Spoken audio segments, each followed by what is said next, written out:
Good evening, ladies and gentlemen, and welcome to Thetford at the Bell Hotel on Monday, the 4th of March for the Thetford Council Watch. We'll just go through a few minor things before we start. Thanks for everybody volunteering to come around the table again as usual. It's nice to see you here. We've already taken a roll, we know who's here, and I've got it down on my paper. We still haven't worked out an oath of allegiance, but I want everybody to know that everybody sitting around this table has the best interests of anybody in the public at heart.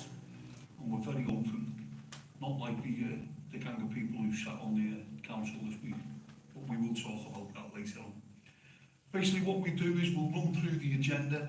As we're going through the agenda and we're talking about it, if any members of the public have a question, just put your hand up, come forward onto the table and share, and then you can speak into the mic and we'll answer any questions. We love questions for anybody who's got them. We're totally open in this forum.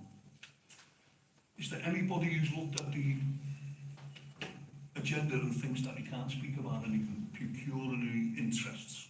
No. None of us are making money out of anything. That's on the agenda. Okay, apologies for absence. I think you've got one, haven't you, from Sean? Sure. Yeah, Sean can't make it tonight, you said.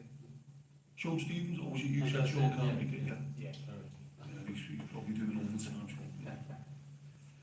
Sean. The minutes from the last meeting, I know Jeb, who's had to go out, has got the minutes from the last meeting. We've had a look at them and we're all happy, yes? Good. Okay, the first thing on the agenda is the renaming of what we actually do. We were down as the Thetford Sovereign Council, but as was pointed out to us, that is a contradiction, because to be sovereign, which is in the private, and to be council, which is in the public, is contradictory. So what we've decided to do is call ourselves the Thetford Council Watch, because that's what we're doing. We're scrutinising the council, we're looking at what they do on behalf of the people of Thetford, and trying to get out which way we can what the council are actually doing. So the change of the name from Thetford Sovereign Council to Thetford Council Watch. Has anybody got any questions or observations on that? No, I think it's a good idea. It is, yeah. It's that's what it says on the tin. Yeah. Perfect. Is there any questions on that from anybody in the public? Oh. And the other thing that was pointed out to us, I think, is Colchester. Colchester have got their council watch. So I think all the groups like us who are doing things like this, if we actually come under the same sort of banner and the same title, and then we can share ideas. So that's another thing we're looking at as well. We're all happy with that. We can do Zoom. It's what, sorry, Margaret? We can do Zoom. We can do Zoom, yeah. I mean, one of these, Yeah. we found a day when they can be in the public, we can have a Zoom, on our normal mobiles. Yeah. We can discuss things. Yeah, and then we can share notes and Yeah. what we've done, yeah. So that's it, we're now officially known then as the Thetford Council Watch. Next agenda item then is the ongoing conduct of the May Thetford Town Council meeting. So I'm just going to go through some bullet points here and we talk about it. The abandonment of the Thetford Town Council meeting on the 30th of January 24. So that was last month.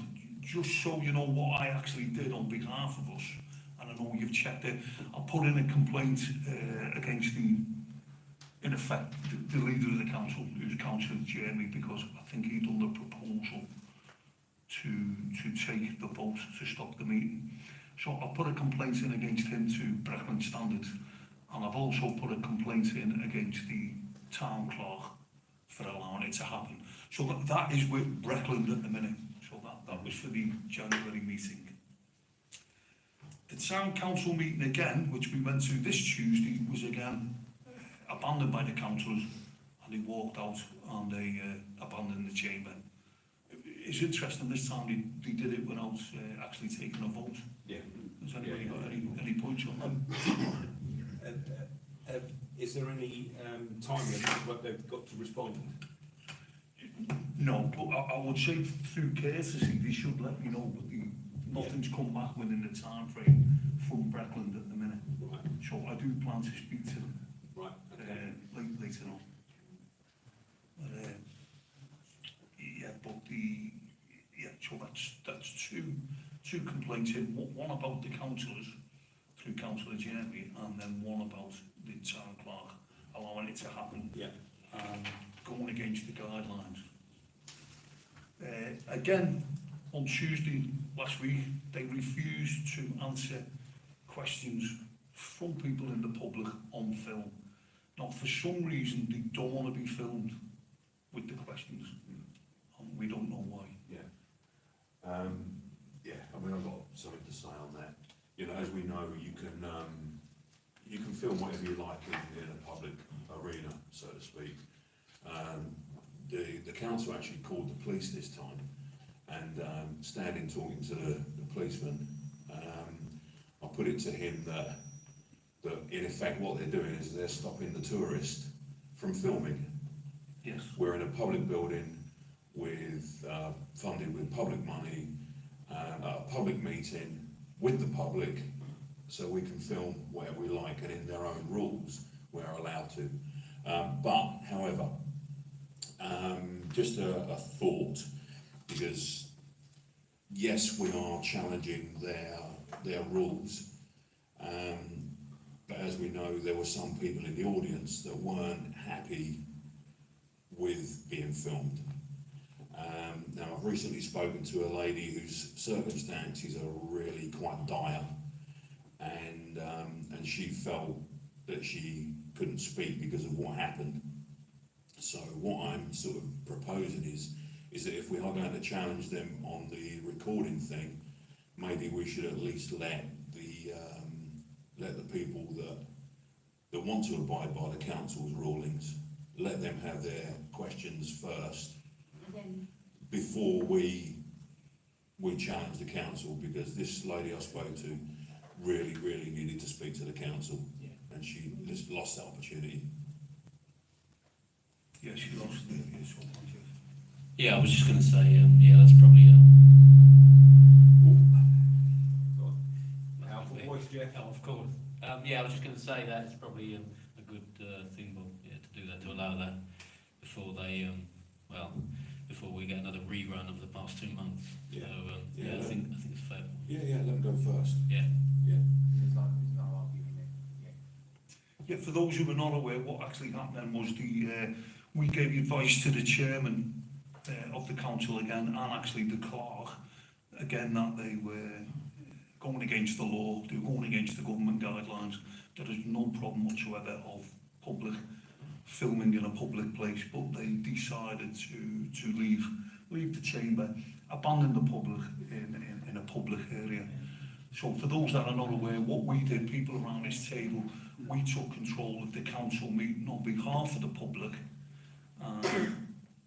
then carried on with the procedure of the meeting.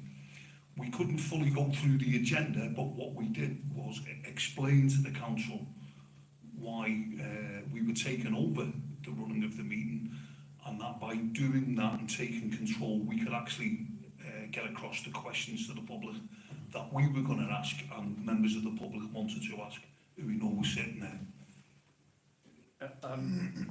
Well, I think you can hear me anyway. I've got a nice rejected voice. But yeah, I think it's very important that you mention on the filming here that you did give them the statutory 6 hours warning that you wanted to Yes. film and everything. So you stuck to the rules, and it was the council who didn't. So I just did get that point in. I haven't read the council's rules on that. Can anybody just bring me up to date? If you give them the 6 hours, what are they then expected to do? Yeah, I've got it actually printed out, but I don't exactly know, but 100% it is the 6 hours, and that was done before the 1 o'clock, as the meeting was 7 o'clock. So it's in their rules. You've told them that? I've told them that, Yeah, it's all crystal clear. I've got it, you know, theirs, and put it in, and no show. So I think another thing that he's bringing up is myself. I wanted to ask a question about something that was on the council's agenda, and announced that I don't mind being filmed. You know, as a member of the public, I don't mind being filmed and ask my question, and that was still denied. You actually said you wanted to be filmed for Yeah. good reasons, and Yeah. that shouldn't be denied. Yeah, absolutely. The gentleman at the back. I just wanted to say I was a witness to what Zach just said. I was there, he done it. Yeah, you were a witness to the council be given the 6 Yeah, hours 6 hours, arbitrary notice that I was there. wanted to film. Well, I'll bring that up and I'll speak with them tomorrow, hopefully. Yeah, basically what happened throughout the meeting then was we explained to the public who remained. It was quite interesting that some of the public who had obviously been put there on a plant from, I would say, the governing party, they actually left the room with the councillors and did give us a few bad insults, which I couldn't understand because they're the public and they should be backing us. It seemed to me that they were more interested in backing the councillors who didn't want to be filmed. But again, that was in the minority. And it looked to me, I don't know about you, it looked like to me that they'd been put there as a plant. Yeah. But I mean, that exposes it in Yeah. itself, doesn't it? So- out of the whole audience, there was only, I don't know, there was 3/4 that stayed, Yeah. Yeah. you know. There's only about 6 or 7 that left, I think, Yeah. anyway, so Yeah. I think they were hoping that there probably wasn't going to be a decent turnout, so.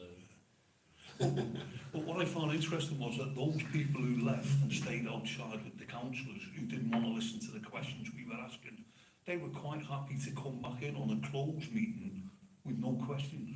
They wouldn't be asking Yeah. questions anyway, I don't think. Yeah, that's what I'm saying. Definitely not. It did seem quite strange that those people who left Yeah. then came back in. It just looked to me like they didn't want any dialogue from the public whatsoever, those Yeah, people, yeah. which is why I questioned why they were there. Okay, we basically then run with the agenda and we got some of the questions out in front of the public, and then we actually spoke about what we expected from the councillors if those questions are being asked. And it was at that point that the police turned up.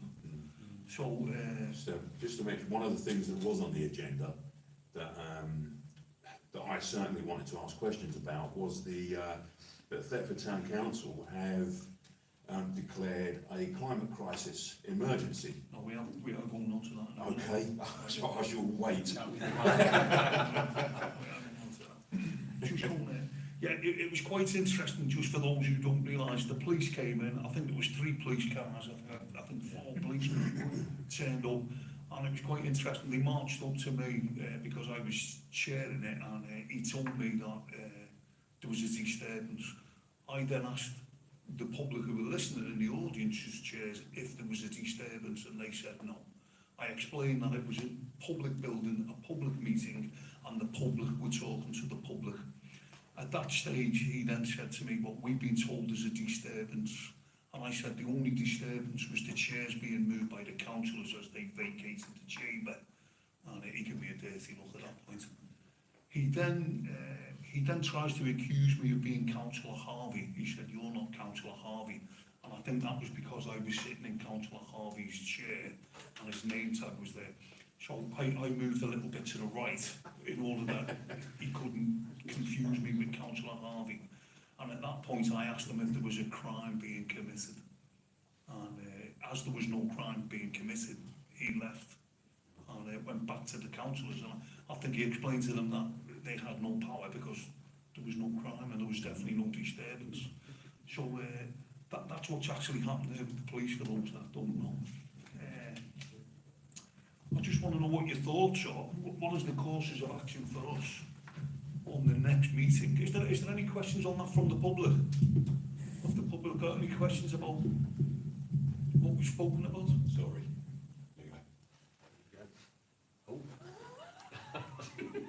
Well done, Bob. Chair, is it right that they didn't do a vote on the second, when they left the room the second time? Yeah, that was, yes, the first time that they abandoned the chamber, which was in January, they took a vote. There was a proposal and they took a vote, which I suppose procedurally is correct. Yes, it is. But this time, they just seem to all stand up and walk off. walk off. Well, that doesn't seem to stick to their own rules there. No, I did find that strange, and I only recollected that yesterday. So I suppose that's another question for... But they all voted for that in private when they put their standing orders together, didn't they? They all voted that they weren't going to be But filmed. don't get me wrong, Chris, it's not supposed to be private, it's a public meeting.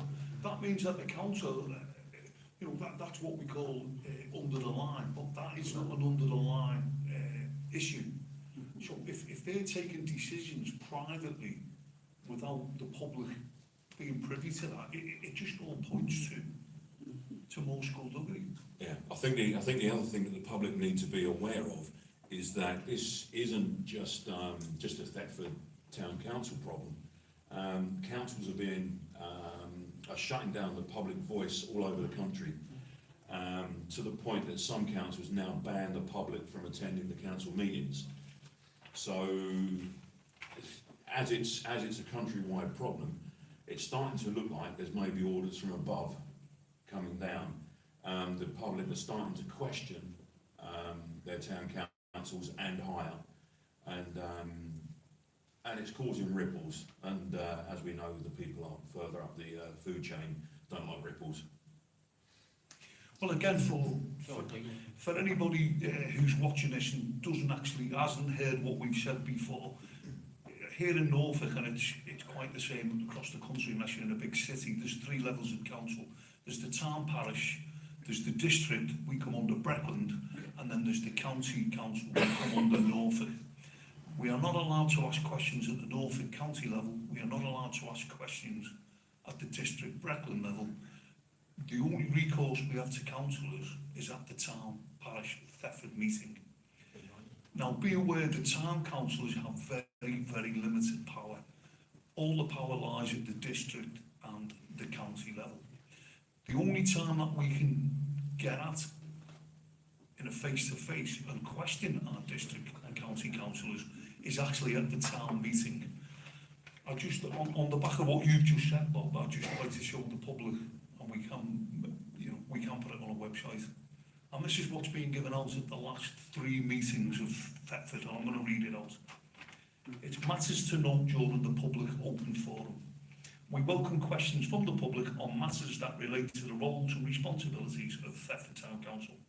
Some Thetford Town Councils are also on Breckland and Norfolk County Council. Whilst they represent residents in Thetford, this is independent of Thetford Town Council. When attending Thetford Town Council meetings, they do not represent Breckland or Norfolk, and therefore cannot answer for on behalf of those councils.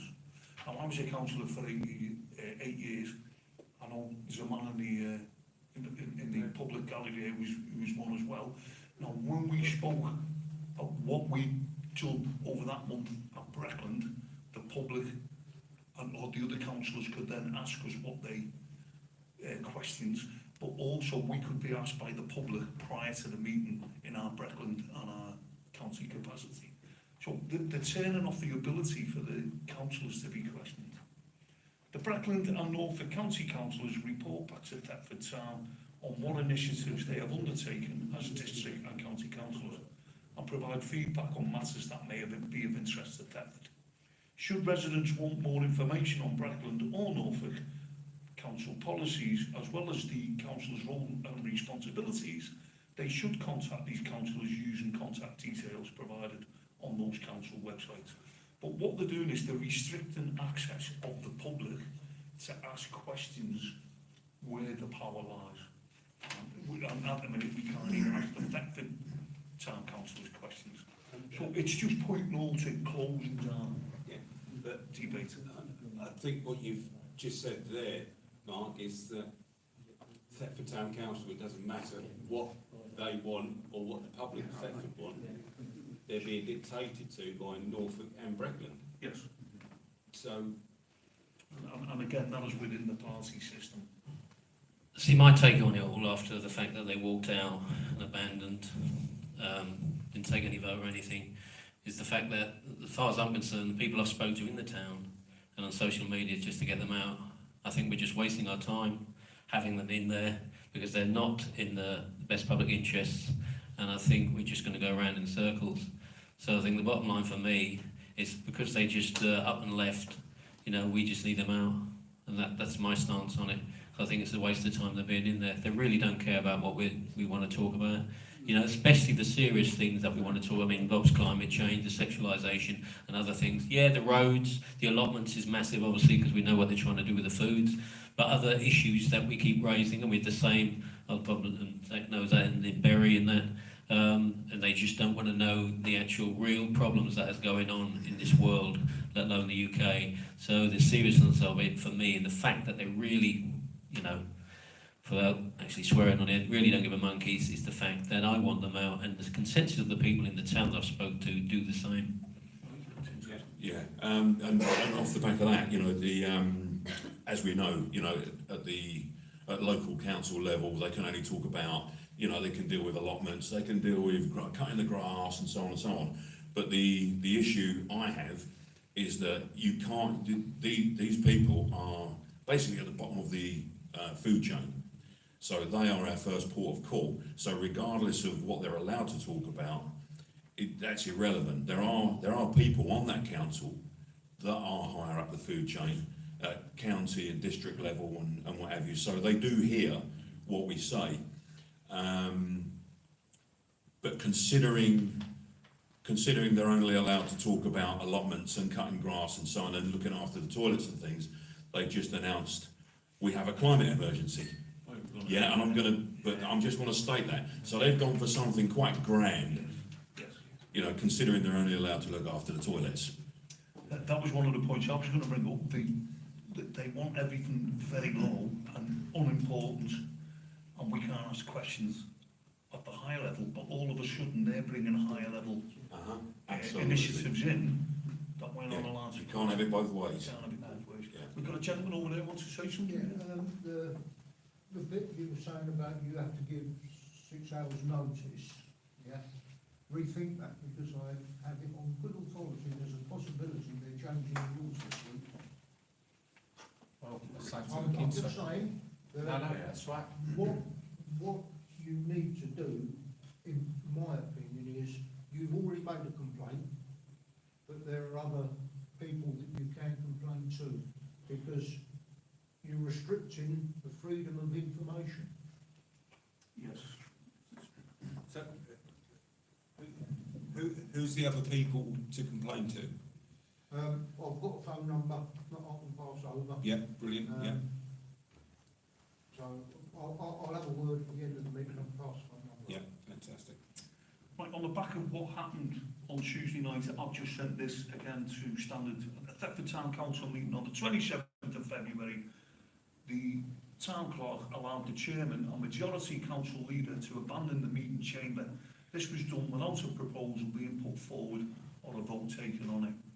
He did this because he did not want to have questions from the public and the answers back from them being filmed by the said public. The majority of the councillors are newly elected and easily swayed in relation to procedure, and they were not given a chance to disagree with this decision or communicate with the constituents who elected them. This is in direct contradiction to the 2014 government guidelines that state standing orders must be ignored during the meeting and rewritten afterwards in order to allow full scrutiny of the council meeting. So they're ignoring that. This is the clerk. He also called the police to throw out the public who continued with the meeting minus the councillors in a public building, and he informed the police that the public had caused a disturbance. When the police observed that the public were having a peaceful dialogue without the councillors and that no crime had been committed, they let the meeting continue until it was brought to an end by the public who had taken the abandoned places of their elected representatives. The town clerk, Mr. York, has tried to tarnish the reputation of members of the public and has brought the town council into disrepute. So I've sent that up to standards. So who writes the standing orders for the council? Can they be put on notice? This gentleman Yep. here. The standing orders are written by the Personnel Committee. Right, Once they're written, they then have to go out to all the councillors who then, and it's brought back to the full council meeting to be ratified. everything. So the rules are written, and they are restricted by some of the statutory elements, but they are written by the councillors themselves, basically.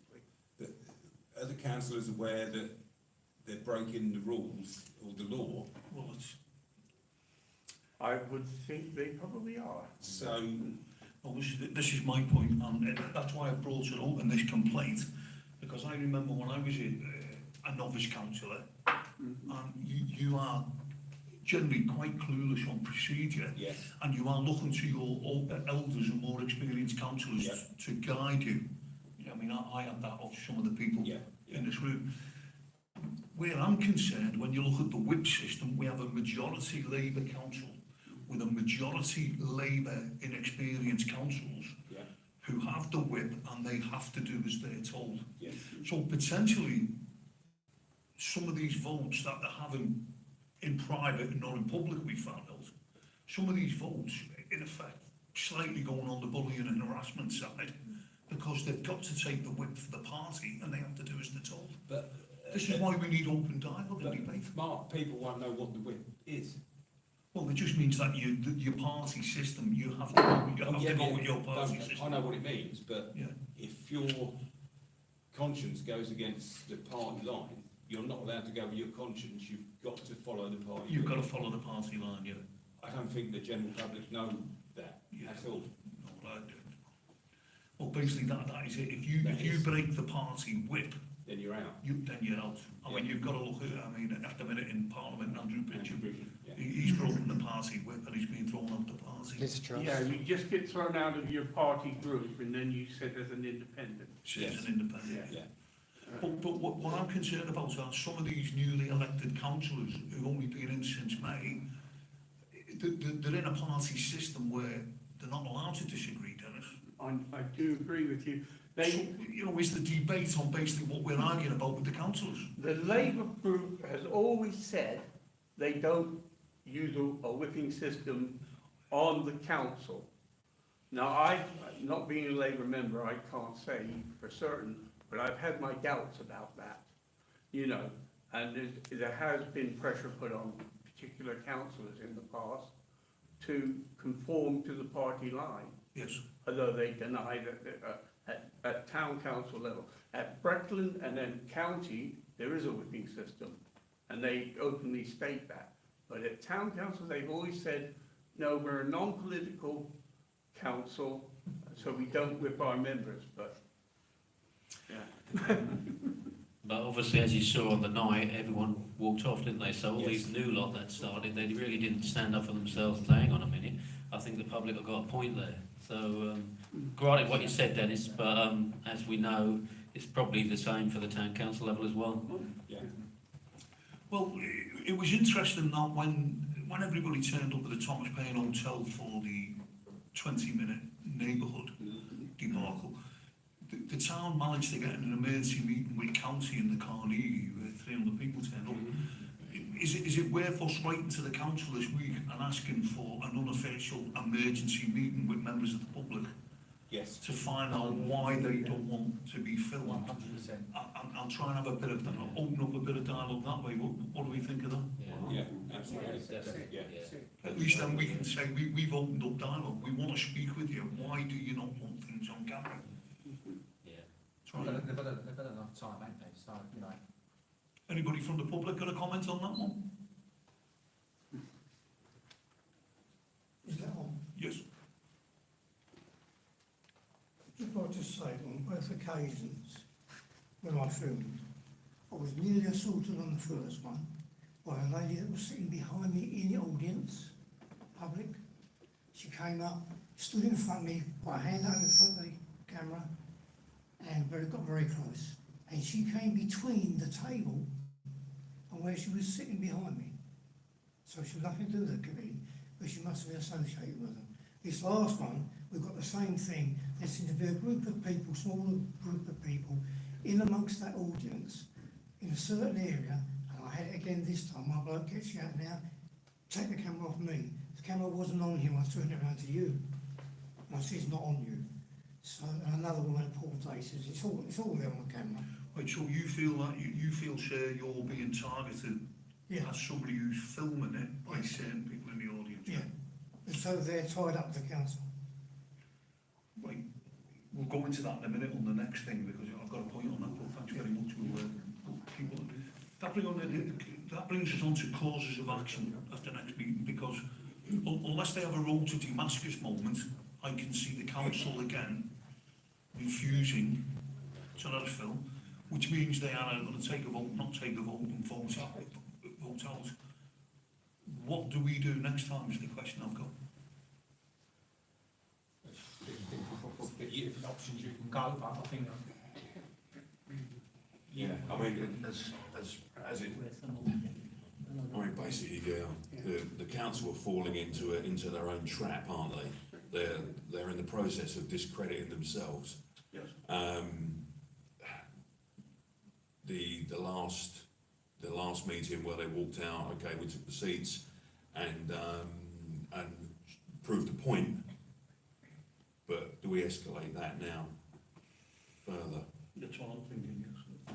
Well, I think we should, because obviously on the first time when they walked out, they hid upstairs, didn't they? And we thought they'd gone. Yeah. And obviously the second time they just came back in and sat down again. They were a bit bolder. Yes. They Yeah. stood in the bar. Yeah, on the bar area, didn't they? Yeah, Yeah. making a lot of noise. Yeah. But I think we should stay there longer and make sure they at least leave the building. I think they get to, I don't know whether they get to sit in their council again another day or something, but certainly I think we should stay there and not leave, and basically not allow them to sit down again. Yeah. Make sure the public that don't want to be filmed get the questions in first, and we're clear about that, so Yeah. there's no excuses on that one.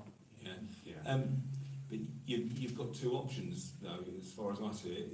It's let them carry on with their meeting and then debunk everything that they say, or disrupt it again. But if that would have to be, it would only carry on if we didn't film. Tough call. Yeah. Tough call, because I certainly have questions to ask. Yeah. Yeah, it's a tough call, because I have got quite a big question to ask them based on the last agenda. Well, I think if we ask for the emergency meeting outside of the official council meeting, Yeah. that will be a chance to get that in. But my feelings are that if we capitulate and stop filming, Yeah. Ultimately, they are breaking their own protocols. yeah, And They're going against their own protocols. why should you? Another action you can take is do written questions to them and have it delivered by either special delivery or get somebody to sign for each one you deliver to them. So if you sit down and work out questions you have and you send it into them, you don't, technically you don't have to do a written question, but they are obligated, if you do a written question, to come back to you with an answer within a period of time. So, I mean, that's another way of doing it. And publicise which questions you've asked them. That way you get a second bite of the bullet. Okay. I would say, in the answer to that, Dennis, sometimes the public needs to see their councillors being open and truthful. I think, you know, if it's slightly closed, if it's a written question, and But if it's a written question, they're supposed to do it at the council meeting. They're supposed to answer the written questions at the council meeting. is that within the 15 minutes? Yes, yeah, well, it should be, yeah. I think But again, they would tell us not to film it. So they then would get away with not answering the written question. I need to look into this filming bit because I think they're breaking all the rules on that one. The gentleman at the back again. Well, on that subject, I noticed they made the rule changes that we can't film. And the minute you got up, just took the table, they all kept coming in the door and filming it. Very true. You're still seeing it's on film.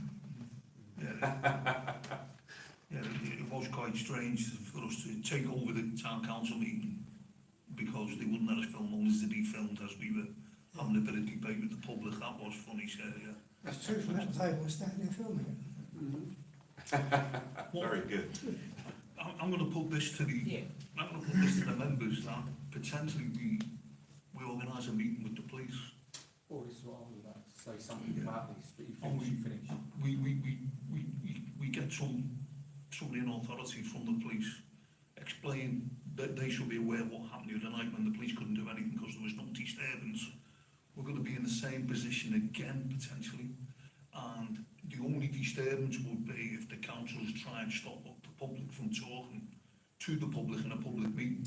So I think slightly if we can get the police on board with us, that might put pressure onto the council. Exactly, yeah. Could the police not be involved that they're actually breaking the law? Well, I was just going to suggest if the law is in black and white, and if we read it to the police that probably haven't read the law, when the councillors phone up say we've got a disturbance, I say, sorry, it's not a disturbance. Well, this is why I put the complaint in against the clerk, because I do think that the other night was a waste of police time. Yes.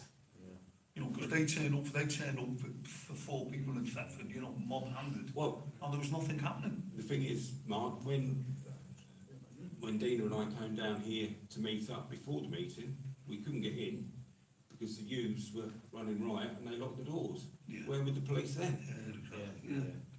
Yeah. No, I know exactly where you're coming from. Yeah. It's what tag is given to the purported crime, isn't it? You know, it's we can't get people out for disruptive behaviour in the streets, which is doing in the town, but we can get them down for some funny, strange thing in the council quite quickly. So that is another part. Well, I think that alone is worth speaking to the police about. Yes.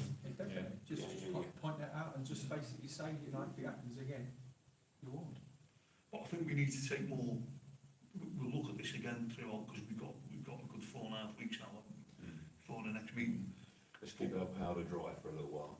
Have a think. Yeah. But I think if we do that again, not so quick. Yeah. Not so quick. Yeah, No, yeah. that's it. Because I think the councillor will agree with me sitting down over there. The councillors don't like to be out after bedtime, do they? Well, technically, they have to suspend their standing orders at 10 o'clock. Yeah. So, So they want to get the meeting done and dusted and get home. So if we're in that position again, I would suggest that we stay on. So if they suspended the orders after 10 o'clock, they then, can continue the meeting. yeah, right, That's their way of getting around it. You have a 3-hour meeting, yeah, and at 10 o'clock, if it goes over, then they have to have a vote to suspend the standing orders, and if the council votes for it, then they can continue their meeting. So if we did film at the beginning and stayed there till 10 o'clock, then they'd have to They come have back to come in back and and vote. vote. I don't know if they Yes. have to be in the chamber, but they have to be together to have a vote to Right. continue the meeting. Yes, but they would have to vote. Yeah, it will, technically, they have to vote, yes. That's in their standing orders. Mhm. You can get a list of their standing orders from the council. It's on the website, Right, and it's always good to know what the standing orders are, because, God forbid I say this, half the councillors don't know what the standing orders no, are. no, So, if they're new councillors, it's a lot of information to take in, so, yeah, you know. yeah. If you can know the standing orders better than them, then you can use that to your advantage, you know. So would you agree then we try and get some dialogue with the police? 100%. Yeah. And It proved last time, didn't it, you know, that... Yeah, we are ultimately, we are being lawful. Yeah, good standing, so and we'll keep make our, the police aware, like we see last time, they had no real reason to be other than they're called out. So, and we'll keep our powder dry and plan the next one. and if the police have got, they give them a bit of time, then at least they can come back to us. Is there any more questions on that agenda item from the public? The abandonment of the meeting, anything at all? The next thing that we've got there then was just the reintroduced questions by the public that were not able to be asked at the abandoned meeting. Now again, for anybody who's not aware, what we did when we took over the council meeting, we introduced some of the questions that we're going to be asked on film, which we couldn't. So I've just got a little list of them here I thought we might want to talk about. I had a member of the public approach me, and they came to the January meeting, couldn't make the February one, but they've got a question about alleged misuse of public buildings. And basically that was one of the questions, yeah. That's in relation again to the Tara Awards. The Tara Awards were always given traditionally to an ex-councillor because it's for the good of the town. However, one of the awards was given to a member of the council, and from what I've been told, who is part of giving the freebie out. So we've got members of the public want to ask questions about that. And every time that the town council abandons the meeting and walks out, that makes that question all the stronger every time. Does that make sense to the audience? You know, instead of, there's a question about a freebie given out, an award being given at the freebie, what's that all about? Somebody needs to say something about that, but there's no answers coming out. So that's one of the questions that we can introduce. Well, the 12th of December with the allotments, they said at the end of December, we're going to be reopening that talk at January. Obviously, we've just done February. So that's, you know, a big area, and we've been denied nearly 3 months now. Has anybody got anything to add on that question about the potential misuse of public buildings then? Can they keep refusing to have the public meeting? As they are doing, this is the second time round. Can they just do it? Oh, you mean the questions bit? Yeah. I suppose they can, yeah. Even though it's against the law? Well, the thing being is that as it stands at this moment, the meeting begins at 7 o'clock. The public questions begins at 6:45. No. That is, if you read their agenda, you'll see the meeting starts at 7 o'clock. They don't start the questions till 7. Oh, well, they used to start in 6:45. No, they started at 7 now, but then they brought it into the meeting. So they got even less reason for denying it. Well spotted, yeah. Mhm. But I would say to you, sir, 2 words: good standing.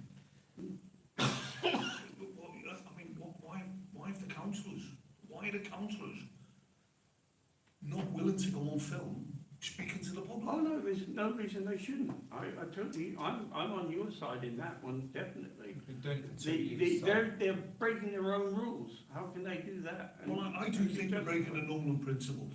Mhm. I did say that on my first complaint. Okay. For those who don't know, I think it's 7 Nolan principles about integrity, honesty, openness. Openness, yeah. Yeah, and the councillors are going against the Nolan principles by not interacting with the public. Sorry, sir.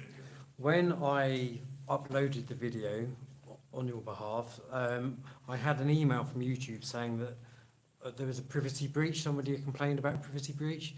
They gave me 2 timestamps. One of the timestamps was purely focused on the council. Now, how can a public servant in a public meeting use the old privacy breach when they record their own meetings after the public questions? It's a nonsense, isn't it? Well, again, can you smell that big rat running around your Yeah, chair? exactly. I mean, the word that comes to mind to me now is just, the more we hear skullduggery, what have they got to hide? And 2 years we've been at this, so what's happened to all the other videos? Yeah, I mean, for the people that are watching, like just pointed out, for 2 years we've been doing this. We've been recording the public questions for 2 years. The first time that they were that we recorded it was to do with a document that came out from Pfizer called the Smoking Gun document, and this document was placed in front of the council, and they were asked to basically review their allowance of jab centres in the town, and those documents were dismissed. So I would say that is part and parcel of the reason they don't want to be filmed, because it's evidential, isn't it? You know, anything that goes on film is evidential. That's interesting on that one because I was watching today, there's 7 MPs now have signed a letter to the government about the excess thefts. Mm-hmm. And there's 21 MPs have backed it without signing it. So that's 28 MPs who brought paperwork about the excess thefts. Yeah.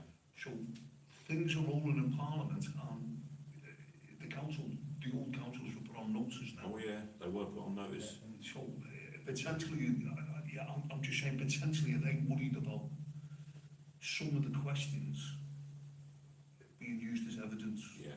Well, you've only got to look at what happens in Parliament. You know, the last time an MP stood up and wanted to talk about the excess deaths and what have you, there was another quite high up MP going around tapping people on, tapping lower down MPs on the shoulder and getting them to leave the chamber. At that stage, there's a plausible deniability, isn't there? No, I wasn't in the chamber. I didn't hear the evidence. Yeah, I just want to add, and at that time when we issued them documents, each councillor got a document each. So all the people in the chamber had the document with the smoke and gun, as Bob said. So yeah, it's all there, and it's all been filmed as well. So we got that, and there was never any complaints then about the filming, but it does seem a bit strange now. Mm-hmm. Well, on that one, and again, it ties back into the non-filming. When Elizabeth Truss did not turn up at the Andrew Bridgham question about excess theft, his initial question, I'd already written to Liz Truss by email saying that I wanted her there on behalf of the people of Thetford, and she didn't turn up, and her office wrote back and said no can do. What I did then was I went through it with all the councillors on film, if you remember, and asked them if they, whatever party they were, if they would bring pressure to bear on Liz Truss to go to the next question on behalf of the people of Thetford and Norfolk. And there was cobwebs in the room. So basically, I sent them all notice individually through registered post that because they hadn't agreed to approach Liz Truss on why she won't go and ask or listen to the questions by Andrew Bridgham, I put them all on notice that if anybody in Thetford becomes bad in the future, that they should be liable because they were warned. So they were actually put on notice, and that was only, what, 4 months ago? Yeah, I was about to say November. And that was filmed. We were allowed to film. So why all of a sudden Yeah. is it being changed again? And then Orders from higher up the food chain. Right. Well, there's one of the other questions that was going to be asked on the night was about the Stanleyforth Trust. The gentleman there, but the Stanleyforth Trust, the town council has as their council meetings in King's House, but the rumour on the street is that the new ruling party in Thetford is going to come out to that, and basically they voted on it the other night. It's in the minutes of the council meetings, so it is true. The reasoning that it has been given is that it's going to save about £25,000 for the council, but if it's saving £25,000 for the council, it means the trust, the Stanleyforth Trust, which is a trust that was left to the people of Thetford, will suffer that loss. But I've questioned some councillors about it on one thing, and the statement I've been told is, that they have people who are going to move into the rooms that the council's abandoning.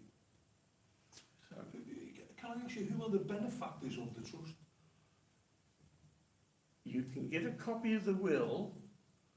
The Thetford Town Council has a copy of the will, and you can read it. It's the benefactors are supposed to be from what I can gather of the will, the people of Thetford, but it's mostly George Stanleyforth set up the trust so that his library and arts would be preserved for the people of Thetford.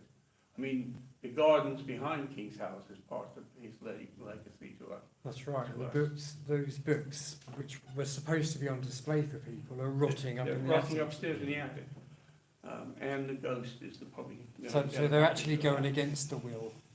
And also the artwork, there is some in Thetford, but most of it has been, Norfolk County Council archives have lent it out to half of the world, basically. So a lot of the artwork is not known where it is exactly anymore. But what my point is, if it's saving the council money by us coming out, but we're the benefactors. Yeah, well, the people of Thetford are the benefactors, the council is a separate entity. So, and the George Stanleyforth meetings are closed meetings, so you have to be invited to go to them. So the money that's being saved for the benefactors then, that money that's being saved should go back to Thetford.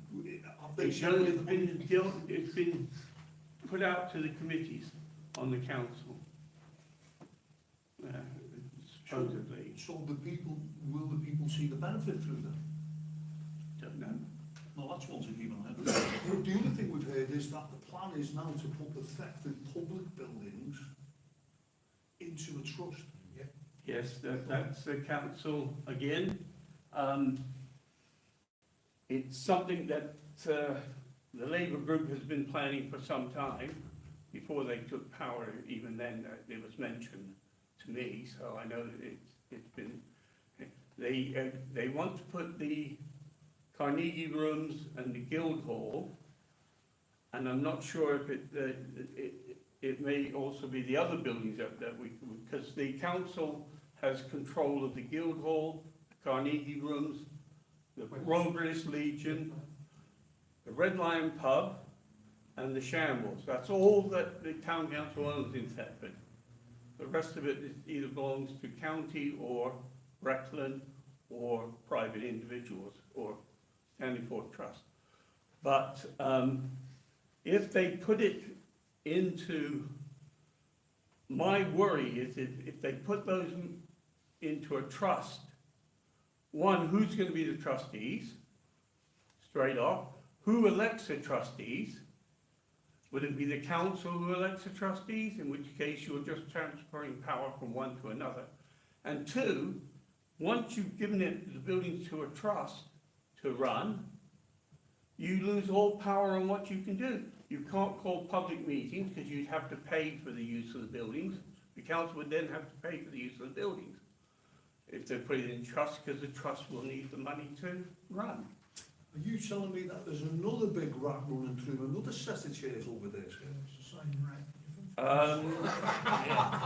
Yeah, but again, it's something that you need to go back and look at the committee who are doing this, and you'll see who's responsible for it. I've named the Labour group, and it is the Labour group that's responsible for it. I don't know if the other groups are but again, it will cause a total, well, I don't know what the town council is going to be here for soon. If they lose the rights to use the buildings as they are, then that's a big lump of what they do. They're trying to transfer the people who work in the buildings over to the trust, so to be out of the people. So there'll be hardly any officers left in the council, because most of them will be going in over to the trust and run the trust. So obviously that's the plan, what they're looking at doing then. So it will be completely taken away from the public. Yeah, So, oh yeah, control. So, It's like the Stanleyforth Trust. The public has no say into it. The councillors are all trustees of the Stanleyforth Trust, and then they then pick 4 outside people to sit on the board, but the councillors pick the people, so you get what you want.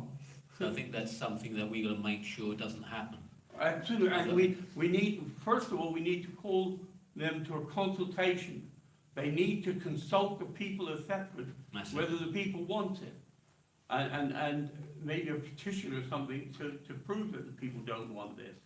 I can't see the benefit to the council at all. No, it's just a benefit for them, and as Yeah. we know, as we know, one particular, or maybe two, would benefit massively, especially if they've taken legal advice and they've got it in their best interest in their name.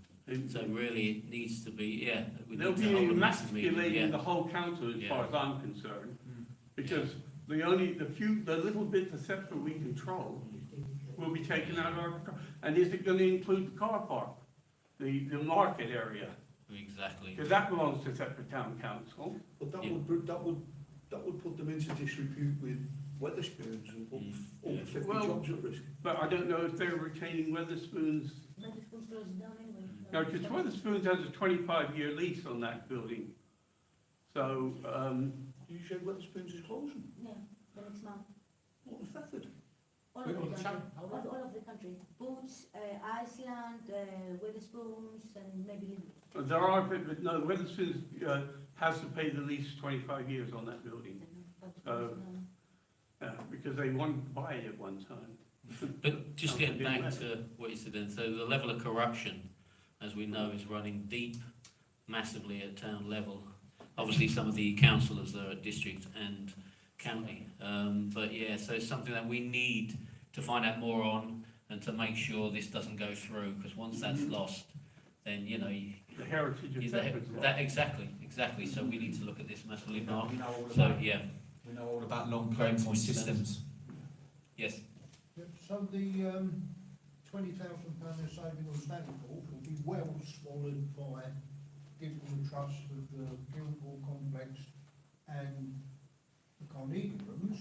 And then would it be possible that a certain centre in Thetford then could house the council meetings for a fee? I'm unfortunately can't say anything because I'm a trustee of that certain centre. Yeah, So, that would be going against my trusteeship, but, you know, I'll have to leave that So one. what I'm picking up here, and I haven't got my finger on the pulse, is skullduggery abounds, and we need to find out exactly what's going on. What we need to do is investigate the matter as much as we can and get it out to the people of Thetford. That is the important thing, because they have to have a consultation. They haven't seemed to have had any kind of consultation. They may have a consultation like they did when they pulled down the Anchor Pub and everything. They had the consultation up at the sports centre in a little caravan with a sign about that big on it. And that was the whole consultation at the time, until they were forced to do more by the people of Thetford. Well, we know how sneaky they are, just by going with Yeah. the boat. So, I mean, the thing is it's, the real power for this is in the votes for the people of Thetford. And that's what we need to get moving. That is a really good cause we could really work with. Well, because I know you've got your finger on the pulse with Stanleyforth, can I meet with you one day and pick your brain? Yeah, but So I've got full understanding. I've got a friend of mine I can ask and see if they'll help too, because they have a lot more knowledge of Stanford. Yeah, so it'll be interesting to look, because we seem to be coming away from one trust to open up another trust. Is that what you? Yeah, but the trusts seem to be, see, what this came from, Swaffham, all the council buildings in Swaffham belong to the Iceni Trust. See, and that's where the ideas come from. They run it there as an individual trust from the council. See, I understand things have got to pay for themselves for the upkeep, but we got to be careful that we're not going down this totally business. We're only here to make money avenue. Which is, you know, What surprises me is the Labour group who's doing the finance. We've got to make money. We've got to be, you know, more financially stringent and everything. well, don't forget the Uniparty share, don't you? Yeah, they do. But anyway, Yeah, thanks very I'm much. very, very emotional about our history of Thetford. It's got a brilliant history, and ripping out the heart of the town by putting it into an individual private trust is wrong.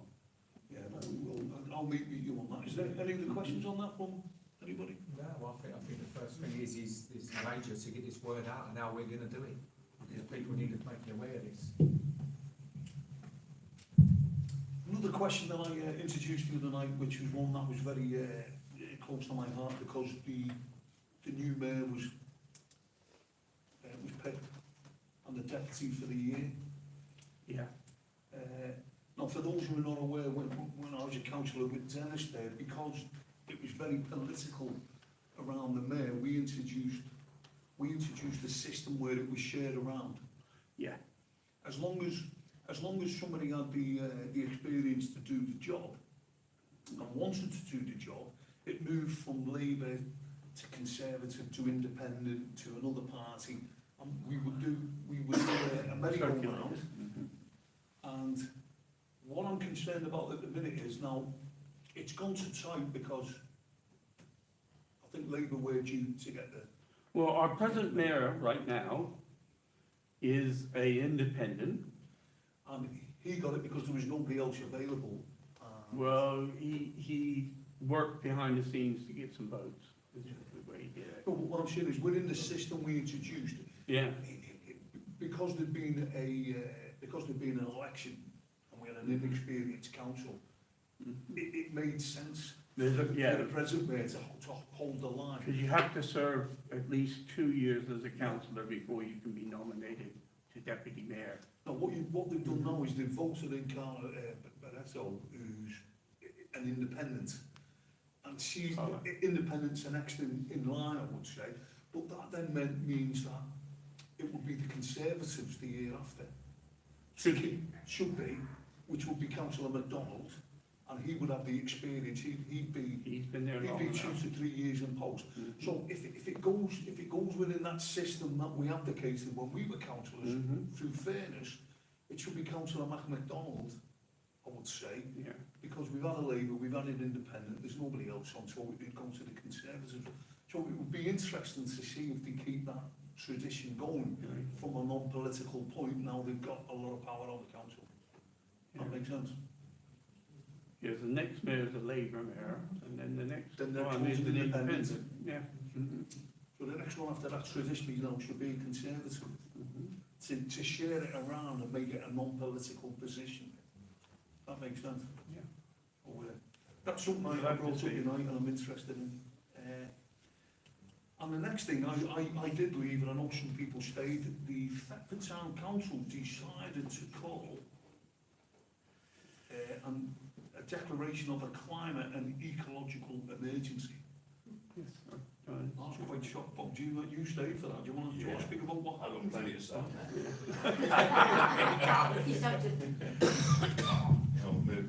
But what's it keeps drooping? Really? I know the problem. It was having seen that appear on the agenda, I was quite taken aback because I'd asked the council previously about where they stand on it. And so considering they're only allowed to look after toilets and cut grass, that was quite a shock to me. So I would imagine it was the trigger for them getting up and walking out was the fact that I stood up and said I wanted to ask this question of the council. I directed it to Hazel McCambridge, who had proposed a climate emergency. And what I wanted to ask them was, can you give me the evidence for declaring such an emergency? And I also had some other questions that I'd like to ask along those lines that I want to keep to myself, because I'd actually like a show of hands from the council of their understanding of the situation that they've just they voted on and the policy they've just voted on. So I've done a Freedom of Information request directed towards Hazel McCambridge, as she was the one that was the spokesman for it. It looked like a unanimous yes, we're going to go with this. And one of the questions is, who the hell's going to fund it?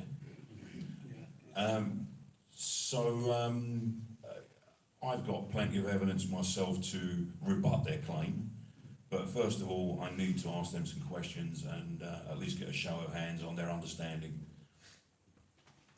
Yeah, again, it was quite strange that we're not allowed to speak or ask questions about the higher levels of power, but all of a sudden we're getting a higher level of power forced in at the lower town level. Well, this isn't the first time I've done this. I did it, I approached the council just up the road, 12 miles up the road as well. We ended up with a private meeting with them, put some questions to them, and basically the question that we asked was, you've declared a climate crisis, can you please show us why you've declared it, because we can't see it, okay? And they could give us no evidence. Under a Freedom of Information request, they could give us no evidence. So this question's being asked all over the country. Colchester are having fantastic results through continuous questioning. It once again looks like our town council has gone for what I saw as a unanimous vote without a full understanding of what they're actually voting for. Yeah. My personal point of view on it is I Keep the figures secret, because I want to know if the council know. yes. Okay, right, I won't go into that now. Yeah. No, but I think personally that a lot of our top politicians have been captured. Yeah. By, how would you say, lobbyists, vested interests. It's coming out every day that people at the top in government allegedly are on the take. Now, it's quite interesting by some, because I did see she put paperwork up that wasn't on the agenda. I only seen that in the film before. Right, I didn't notice. Yeah, because I've got the agenda here from Thetford Town Council. So that's what they put out, the agenda. But basically, when she done her presentation, there was something on the board, yeah. But I just noticed things. She said that the world is in crisis. We need a climate action plan. We need a climate action plan down at the Thetford level. If it's voted for, no, it got voted for, didn't it? It did. So she's now talking about a climate action plan. This councillor who's called Hazelwood Cambridge. Cambridge. She then said on her paperwork that she put up an example of the climate action plan is this Friends of the Earth one. And she's now utilising a Friends of the Earth document at the council level. Now, who runs Friends of the Earth? Who's voted for Friends of the Earth? Can you see where all this vested interest? We had it on good authority through Ipswich being questioned that the reason they declared their climate crisis was because of pressure from Extinction Rebellion. So George Soros then. George Soros. But just keep me straight, is the government has not proposed a No, well, climate the crisis? buck's been passed down to the councils. The thing is, there's nobody in between who's actually declared a climate crisis. What they've done is they've handed it down to the councils, and it's the useful, watch what I'm saying, it's the useful people at the bottom of the cage Who don't know anything. The that useful don't know idiots. anything, they're actually implementing something quite major. Yeah. Best I'll stop there. What was it? Sorry, I'll enough for you. Well, this time a year ago, it was the 20-minute zone, 15-minute city. Yeah. This is the same thing under a different label, isn't it? Yeah. Well, it was quite interesting. Yeah. Yeah. When you actually study what's on the agenda, declaration of the climate and ecological, what was the ecological one? That's it. Nobody is against looking after the place that they live in. No. Yeah. Nobody is against keeping plastic bags out of the river and making sure your streets are nice and tidy and hygienic and so on and so on. But they've gone to another level. Yeah. They've gone to what is a worldwide agenda at town level. Where's their local data as well? Yeah. And now they've called the emergency. I know we're over West Suffolk. We've had one area out of the whole of West Suffolk as their data gathering for this emergency. I'd like to now know where Thetford's or South West or even Norfolk, where we're represented. Yeah. It's a simple question. So if this is an emergency in Thetford, where does the boundary end? I think it's like everything, they just try and normalise it, don't they? Just throw it in at the bottom end, and so it gets filtered out between the minions, the little people, and so they say, yeah, there's a climate emergency. The town council have said it, and they've spoke about it, you know. Well, I mean, just as a, you know,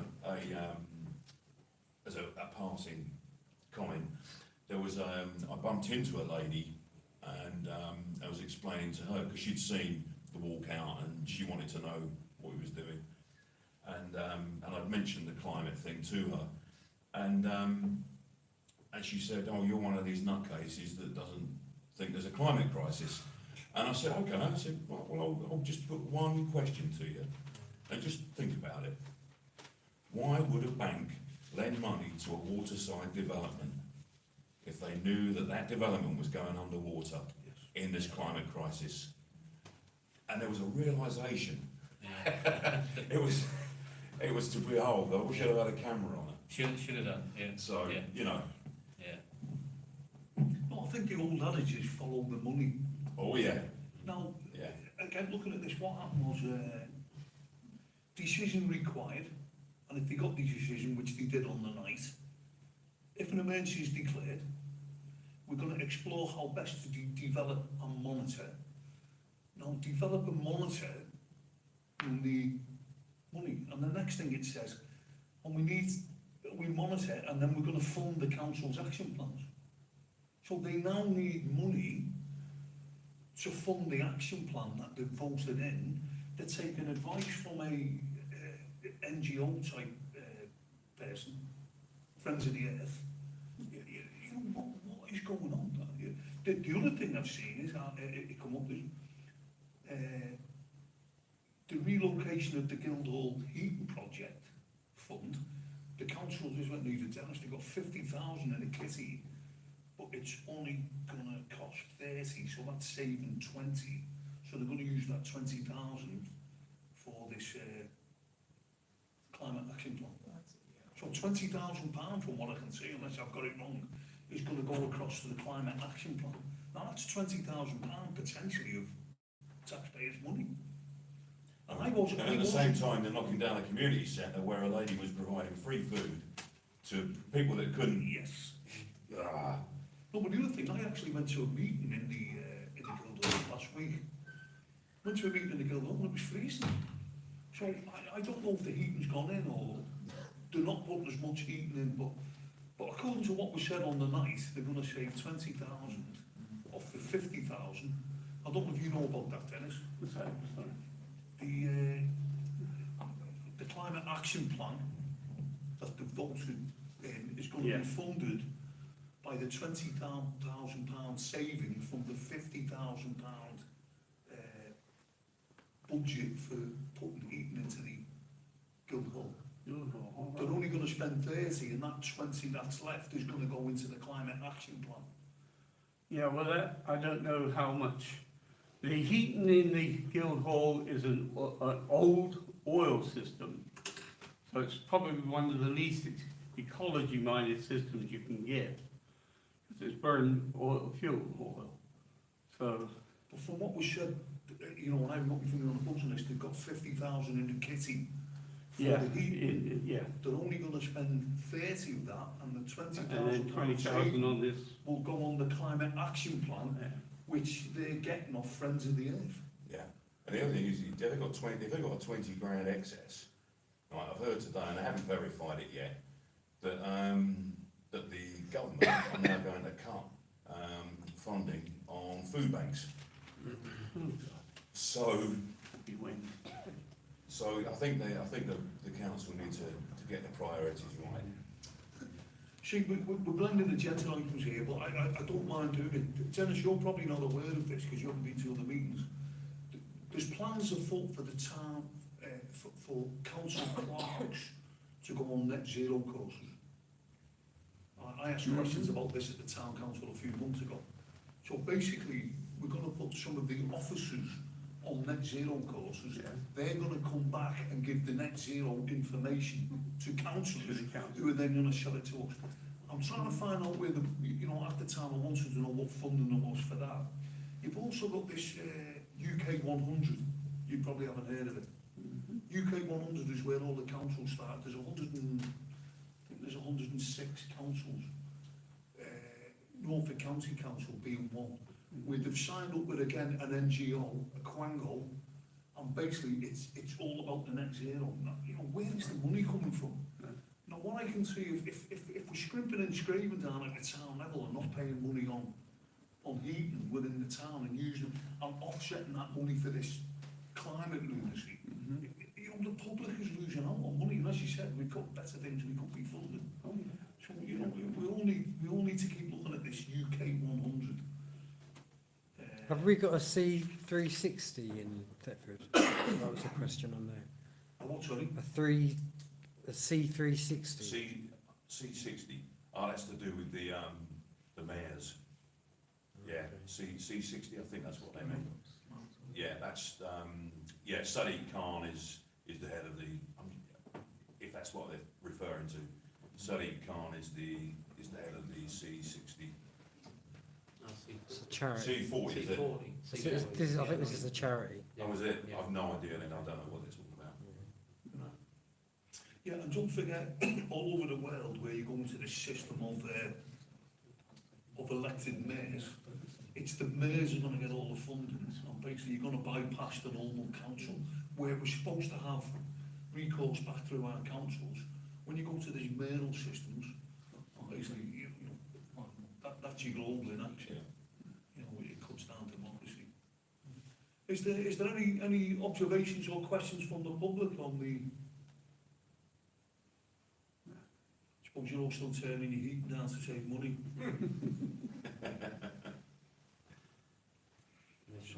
You are. Yeah, so that was that agenda item, misuse. I think we've got to keep an eye on misuse of public funds at all levels of council, especially in Thetford. So let's try and find out about this heating and what actually is going on. On the funding, I'm going to be careful because I haven't got all the facts on it, but I was told that the personnel and the finance committee have been joined together. Now that's very difficult in that personnel is a closed committee where public aren't allowed to, and finance is supposed to be an open committee where public are allowed to come and scrutinize what's happening with the finance. So that, there's a doubt there. And the other thing is, if it's true, and I think it is, that they've taken all the funds, each committee used to have its own funding. They had a pot of funding each time. From what I understand, the Labour group has put all the funding into one big pot. And then you have to ask finance, who's the chair of the Labour, before you can spend any money as a committee. In which case, they've all the committees have no power. Because it's all controlled by a central group. And if that's happened, then it's a matter of control again. Yeah. That is the Bolshevik way, though, isn't it? Mm-hmm. That's what they want to do with the whole world, isn't it? It's one World Bank. Charles Bell selling his decorating. They've already begun their holiday more. Is there any more points on the climate crisis that we've got in Thetford? No, I just really want to question. Roll on summer. I want to question the council on their knowledge, because I think it's their lack of knowledge that has made them put their hands up. Well, this is where we need the emergency meeting. Yeah. That's why they're shutting down, isn't it? Yeah. Because they know the questions that are going to be asked. Yeah. It is, and I think it just seems like there's a lot of money just floating around, and we haven't got a clue where it's going. So I think that meeting will be spot on to put the questions to them. Yeah. Gentlemen at the back. Of Thetford in debt. I've not looked. You've probably got your finger on the pulse there, haven't you? Well, I used to, but more than I do. They have a good they do have a reserve, quite a healthy reserve and everything. By law, they have to have a percentage of their money has to be into reserves to make sure that they don't go bankrupt and everything. So they're not in debt. We'll see later on when they tell us how much more council tax we're gonna have to pay next year or something, but I do, as it stands now, they do have a fairly considerable amount of money in the reserves. well, I do know that the leader of the council he's not got a good track record on being able to control money at the council level. By the leader of the council, you mean the mayor? No. That, he's the leader of the council, Okay. legally, The leader of the group yeah, the leader of the main group, yeah. has got past form. Mm. I do understand that before the amalgamation of all the money, that a certain person had already overspent his budget, Oh, and then it was amalgamated, so that's hidden that. See, these are things we don't usually look at in detail because we're far too busy with our lives, but we've got to start looking at the books. You know, it's, We've had a bit of that exposed over some live footage. yeah, we'll look at the books and see what's going on. I think the next council meeting will be very interesting. It will. Well, up to a point, and then we'll be sat there on our own again. So tune in, everyone who's watching. Is have the public got any comments on future discussion, anything that they want us to look at, investigate, over and above what we've already spoken about? As I say, I've got to give you a phone number, if you need to contact someone, and Right, apparently you're rejecting my messages. Well, just before we go there, was there a bit about, on the agenda about how we're going to get this information out to the public? Because most of what comes from social media right now and everything. You're missing out on a big audience of us oldies, basically. there was one more agenda item I wouldn't mind putting in that's not actually written down, because we're not that official here, but we've got the councillor who's retired from the Iceni ward in with us tonight. He's retired, and we've now got a vacant council position within the town. Now, I know we've got somebody there who would make a great councillor for Iceni, and basically I'm over, my plan over the next few months is to reinforce Dennis there and get behind him and see if we can get him back on the council. Yeah. Because the one good thing about Dennis is he does good scrutiny, and he's not scared of upsetting the status quo. No. So I personally, I'd love to see Dennis. Yeah. Are you going to volunteer for it? Well, yeah, I'd like to stand for the council. If I stand, I'm gonna stand as an independent. I'll get your signatures. Thetford Town Independent is what I'm gonna call myself, so. Look forward to that. But Yeah, I was going to say we've got footage coming out from the gentleman at the back, which he emails to us that we can get out. We've got LSB Film Productions backing us, and that's going out everywhere through all the social media. But it's like we've been said, potentially we need. See, the problem with getting out something in literature, Dennis, is money. Because of the money. No, I'm thinking we're starting to accrue that many things we can get onto one document at the minute. That I think we're nearly there. And, you know, I know I'm looking at in this month of getting the documentation together, putting various things on, and then getting our merry gang to get it around the town. And I'll be willing to fund the majority of it. But we will get things out. So, But with that election, we have to, I'm not sure I'm trying to find out from Bracken Council what the time frame is for the election. Because if we don't get the 10 signatures fairly quick and put them into Breckland, then they can just sit as a council and put somebody on the council themselves. So if the people don't get 10 electors in the ward, they have to be in that ward, and requesting an election, Yes, then they can co-opt somebody onto the council. right, let's see what we can do. And I'm totally against co-oping, I always have been. Your partner there tell you how quick I can get signatures. Yeah, I know you can. Cheers. But yeah, so that's what we'll be doing. At that point, thank you all very much for turning up. Anybody who's watching on film, thanks for listening. And don't let the buggers get you down.